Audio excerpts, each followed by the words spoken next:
తమిళ cinema Jana Nayagan విడుదలకు ఆటంకాలు తొలగడం లేదు. ఈ విషయంలో తాము జోక్యం చేసుకోలేమంటూ సుప్రీంకోర్టు చెప్పడం కథ మళ్లీ మొదటికొచ్చింది. అసలు ఆ సినిమా ఇప్పట్లో విడుదలవుతుందా లేదా అన్నది కూడా అనుమానంగా మారిపోయింది. తలపతి విజయ్ నటించిన జననాయగన్ సినిమాను కష్టాలు వీడటం లేదు. ఇదే తన ఆఖరి సినిమా అని విజయ్ ప్రకటించడంతో జననాయగన్ పై భారీ అంచనాలు ఉన్నాయి. ఈ నెల 9నే సినిమా విడుదల కావాల్సి ఉండగా సెన్సార్ చిక్కులతో వాయిదా పడుతూ వస్తోంది. తాజాగా ఈ సినిమా నిర్మాతలకు సుప్రీంకోర్టులోనూ చుక్కెదురయ్యింది. సెన్సార్ సర్టిఫికెట్ జారీపై మద్రాస్ హైకోర్టు విధించిన స్టేను ఎత్తివేయాలని కోరుతూ నిర్మాణ సంస్థ కేవీఎన్ ప్రొడక్షన్స్ వేసిన పిటిషన్ను సుప్రీంకోర్టు తిరస్కరించింది. ఈ వివాదంలో జోక్యం చేసుకునేందుకు నిరాకరించిన అత్యున్నత న్యాయస్థానం తిరిగి మద్రాస్ హైకోర్టు డివిజన్ బెంచ్ ని ఆశ్రయించాలని నిర్మాతలకు సూచించింది.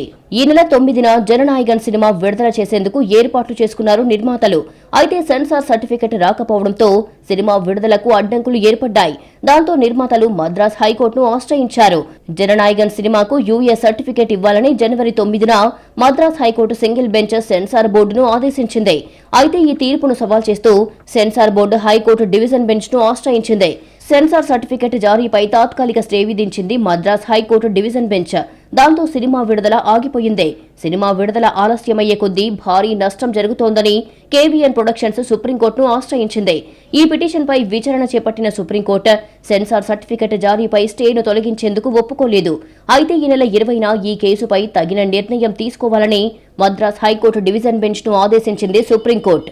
సుప్రీంకోర్టు ఆదేశాలతో ఇప్పుడు అందరి కళ్లు ఈ నెల 20న హైకోర్టు ఇచ్చే తీర్పుపైనే ఉంది. ఫుల్ టైం పొలిటీషియన్ గా మారబోతున్న ముందు విజయ్ నటించిన చివరి చిత్రం కావడంతో జననాయగన్ పై భారీ అంచనాలు ఉన్నాయి. అయితే ఈ సినిమాను నేరుగా ఓటీటీలో విడుదల చేస్తారంటూ వార్తలు హల్చల్ చేస్తున్నాయి.